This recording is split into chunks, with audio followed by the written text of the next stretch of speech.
शंकर जी श्री राम जी के प्रभु विष्णु भगवान को पिताजी कहते हैं। प्रभु श्री राम जी शंकर जी को पिताजी कहते हैं। लेकिन जब लंका से युद्ध विजय प्राप्त करके प्रभु श्री राम जी आए तो शंकर जी अपने नगरी में आने से राम को क्यों मना कर दिए, इस विषय पर हम कथा कहने जा रहे हैं। जब आप सब पूरी वीडियो देखेंगे तो कथा का रहस्य को पता चलेगा। अब थोड़ा सा देखेंगे तो कुछ नहीं समझ में आएगा, न समझ पाएंगे। इसलिए हम यही कहेंगे कि आप पूरा वीडियो देखिएगा, पूरी कथा सुनेंगे तो आनंद आ जाएगा। प्रभु श्री राम जी जब लंका पर चढ़ाई कर रहे थे तो शंकर जी को पहले स्थापना किए। स्थापना करना चाह रहे थे, करने के लिए जब शिवलिंग तैयार हो गए, सब कुछ तैयार हो गए, तो वहाँ पर स्थापना करने के लिए पंडित की आवश्यकता पड़ी। जब पंडित की आवश्यकता पड़ी तो वहाँ पर पंडित तो कोई था ही नहीं, सब का सब बंदर भालू थे। अब प्रभु श्री राम जी परेशान हो गए कि सब कुछ तो यहाँ पर बल से हो गया, लेकिन वेद उच्चारण करने के लिए तो पंडित होना जरूरी है। अगर पंडित नहीं रहेंगे तो शंकर जी की स्थापना कौन करेगा। और ऐसा पंडित चाहिए जो प्रकांड विद्वान हो। तो प्रकांड विद्वान तो लंका में ही रावण जैसा कोई पंडित था ही नहीं। और उस रावण से दुश्मनी, उसी रावण के यहाँ युद्ध करने के लिए जाना था। राम के आगे बहुत समस्या आ खड़ी हुई, लेकिन क्या करते, उसे राजनीति कहेंगे कि कूटनीति कहेंगे कि क्या कहेंगे। प्रभु श्री राम जी को उसी में जाबवंत जी बोले कि आप रावण को बुलाइए। मर्यादा को भली भांति से वो जानता है, आपके बुलाने से वो आ जाएगा। तो हनुमान जी को भेजा गया। हनुमान जी दूत बनकर जाते हैं, कहे कि चलिए प्रभु श्री राम जी शंकर जी को स्थापना करने के लिए आपको बुलाए हैं। रावण एक बार न सोचा न समझा, चलने के लिए तैयार हो गए। और राजसी ठाट में नहीं आया, पंडितों ठाट में आया। जैसे पंडित लोग का पहनावा होता है, उस रूप में रावण आया और सारा कर्मकांड जो है अपना शंकर जी के करवा करके स्थापना करा दिया।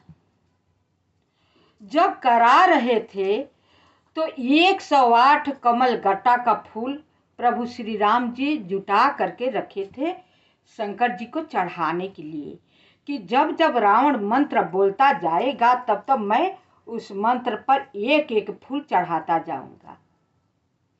अब शंकर जी क्या करते हैं कि एक फूल को चुरा लेते हैं।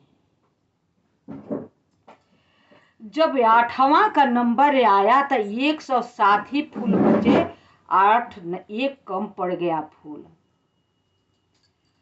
रावण का मंत्र रुक गया एक फूल के लिए।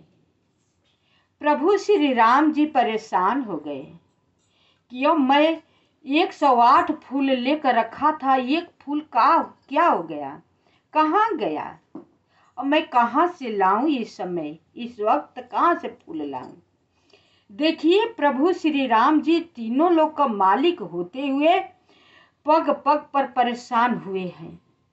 हम लोग मनुष्य थोड़ा सा परेशानी में घबरा जाते हैं, लेकिन प्रभु श्री राम जी मानव को रूप धारण करके अपने शक्ति का उपयोग कहीं नहीं किए हैं, बुद्धि का उपयोग किए हैं। एकदम नॉर्मल स्वभाव होकर के मनुष्य की तरह एक सज्जनता व्यवहार दिखाते हुए व्यवहार किए हैं।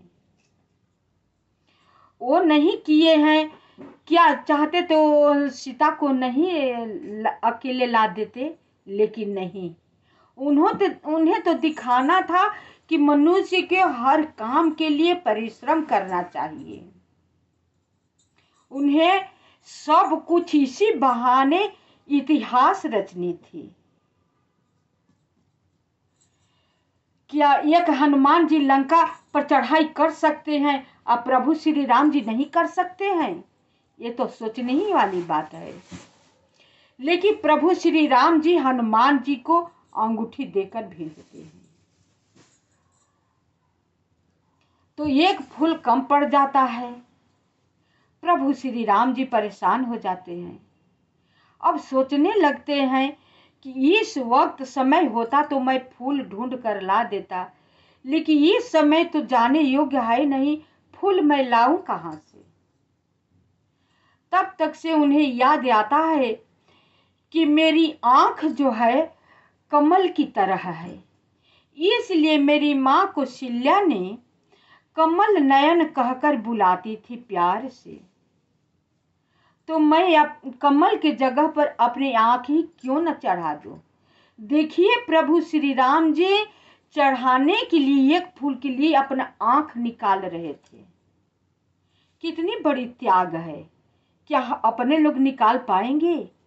केवल कृपा चाहेंगे कि हम पर कृपा इनकी बरस जाए। कितने अपने लोग स्वार्थी हैं। सभी देवता लोग सबसे परीक्षा लेते हैं।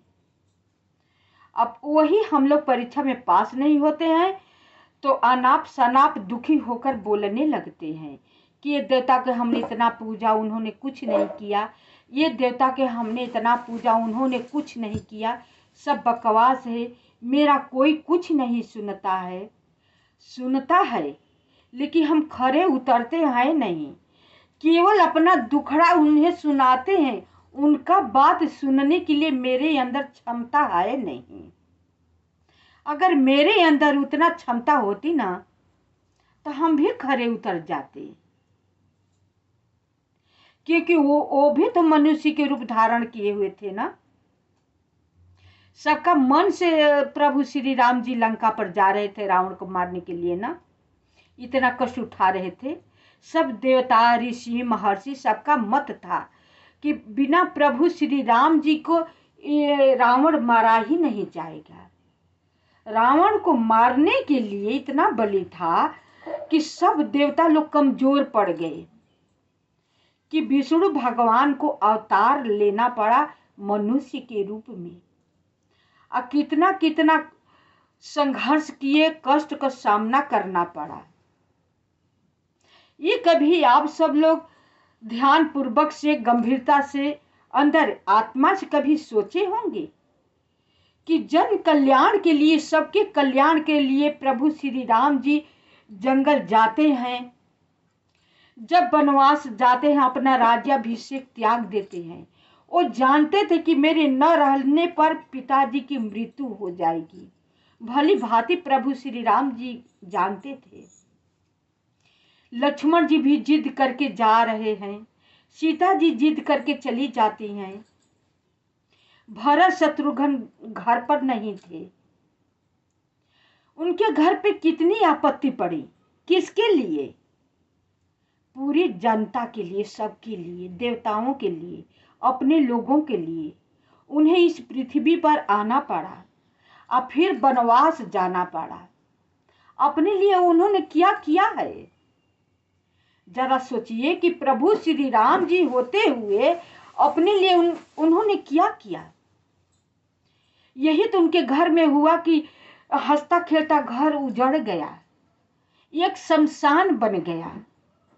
राम जी के जाते राजा दशरथ जी का प्राण पखेरु हो जाता है। तीनों माताएं विधवा हो जाती हैं। उनके अंतिम संस्कार करने वाला घर पर कोई होता ही नहीं। उनके जैसा हम लोग दुखी हैं कहाँ? दुखी अपने को मानते हैं, दुखी नहीं है। अगर प्रभु श्री राम जी की जगह खोजेंगे ना तो हम पता चलेगा कि हम उनसे कहीं कोई गुना सुखी हैं। लेकिन सुख में हम अपना सुख, जितने सुखी हैं उतने सुख को कम समझते हैं और सुखी होना चाहते हैं। जितने धन है और धनी होना चाहते हैं। कर्म नहीं करना चाहते हैं, कर्म से पीछे हटे रहते हैं, क्योंकि भार है कर्म करने में, परिश्रम करना पड़ेगा।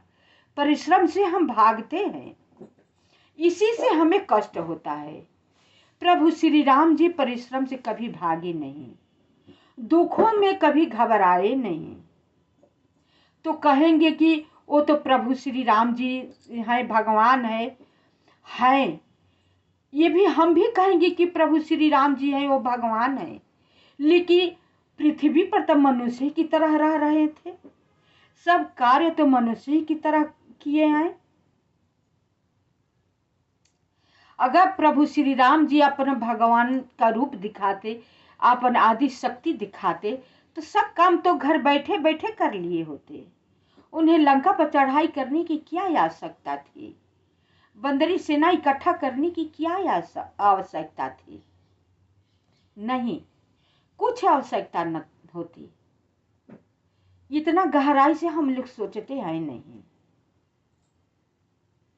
आज जो दुश्मन होगा उसे हम लोग बुलाते नहीं पंडिताई करने के लिए। लेकिन प्रभु श्री राम जी जिसको मारने के लिए शंकर जी का स्थापना कर रहे हैं, वही रावण को बुलाते हैं अपने यहाँ सब पूजा कराने के लिए, शंकर जी को स्थापना करवाने के लिए। जब अपना आंख निकालने के लिए तैयार होते हैं प्रभु श्री राम जी, तब ये शंकर जी प्रकट हो करके प्रभु श्री राम जी के आकर के बाह पकड़ लेते हैं, खड़े हो जाते हैं अपने रूप में। कहते हैं नहीं राम, इसकी आवश्यकता नहीं है, आंख मत निकालो, लो फूल, ये फूल तो हमने लिए हैं। अब बताइए, किया तपहि भागीरथ भारी, तपस्या करके सब लोग सबको पाए हैं। भागीरथी जी तपस्या किए तभी गंगा जी आई। बातों में गंगा जी नहीं उतरी, क्योंकि उतरने के लिए तैयार न थी।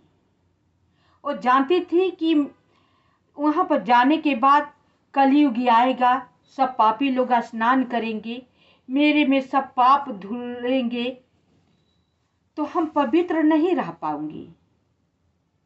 लेकिन इतना तपस्या के भागीरथ जी कि ब्रह्मा जी उन्हें नीचे उतार दिए और गंगा जी को नीचे आना पड़ा। कहने का अर्थ ये है कि बिना तपस्या का, बिना परिश्रम का कुछ नहीं होता है।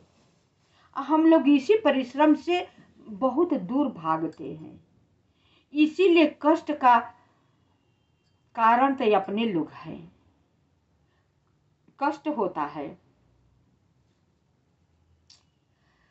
तो शंकर जी कमल दे देते हैं, कमल का फूल 108 पूरा हो जाता है, शंकर जी पर चढ़ाया जाता है। रावण इतना प्रकांड विद्वान था, सबकी पूजा करा देता था, करा लेने के बाद वो कहीं पर दक्षिणा नहीं लेता था। आपका पंडित लुटेरे होते हैं, जहां पर अच्छे जजमान है वहां पर खूब जाएंगे, और जो देने वाले नहीं है उनके यहाँ टाल देंगे, एक एक बहाना बना देंगे, उनका पूजा नहीं करेंगे। लेकिन रावण के पास ये बात न थी। वो जहां पर जिसकी पूजा कराता था वो दक्षिणा नहीं लेता था, पूजा करा करके चला जाता था। जब प्रभु श्री राम जी का पूजा करा दिए, शंकर जी का स्थापना हो गई, तो रावण खड़ा हुआ और कहा कि हे राम, मुझे विदा करो। जाने लगा। जब जाने लगा तो प्रभु श्री राम जी बोले कि अरे दक्षिणा तो आप ले लीजिए। तो कहे अरे तुम क्या मुझे दक्षिणा दोगे?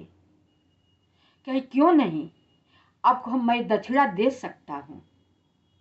आप मांगिए तो क्या रावण बोलता है जानते हैं? कहते जब इतना दक्षिणा ही देना चाहते हो तो लंका पर चढ़ाई क्यों कर रहे हो? सीता को मेरे यहाँ छोड़ दो ना। अब बताओ, सीता कोई वस्तु है कि राम छोड़ दे? स्त्री पुरुष कोई वस्तु चीज होता है, कोई सामान है? यही तो एक चीज है कि दिया नहीं जाता है। बोला कि रहने दो। बिना दक्षिणा लिए उनका सब कर्म कांड करा के, पूजा पाठ करा करके रावण चल देता है लंका में। देखिए, इसे सीख लेनी चाहिए कि दुश्मन है तो क्या हुआ, मुझे पूछ रहा है तो मुझे जाना चाहिए। इसका अर्थ कहने का मेरा अर्थ यही था कि दुश्मन है लेकिन मुझे बुला रहा है, आदर से मुझे पूछ रहा है तो मुझे जाना चाहिए। क्या मेरे न जाने से वो मान जाएगा? नहीं मानेगा। जो करना होगा वो अवश्य करेगा। तो इसलिए अपने के हम दोषी क्यों बने, अपना हम मानवता क्यों बिगाड़े? ये रामायण पुराण किस लिए बनाया गया है? मनुष्य को पढ़कर सीख लेने के लिए। प्रवचन कथा क्यों बनाया गया है? मनुष्य को सीख लेने के लिए, सीखने के लिए कि राम जी मनुष्य के रूप में क्या किए और रावण असुर होकर के उन्होंने क्या किया। असुर होकर के अच्छा कार्य किया। अब प्रभु श्री राम जी विष्णु भगवान होकर के मनुष्य की तरह रूप में आकर के अच्छा कार्य किए। इसलिए अपनों के सीख लेनी चाहिए। शेष भाग अगले वीडियो में। वीडियो लंबी हो जा रही है, आप सब पूरी वीडियो देखेंगे तो कथा का रहस्य का पता चलेगा।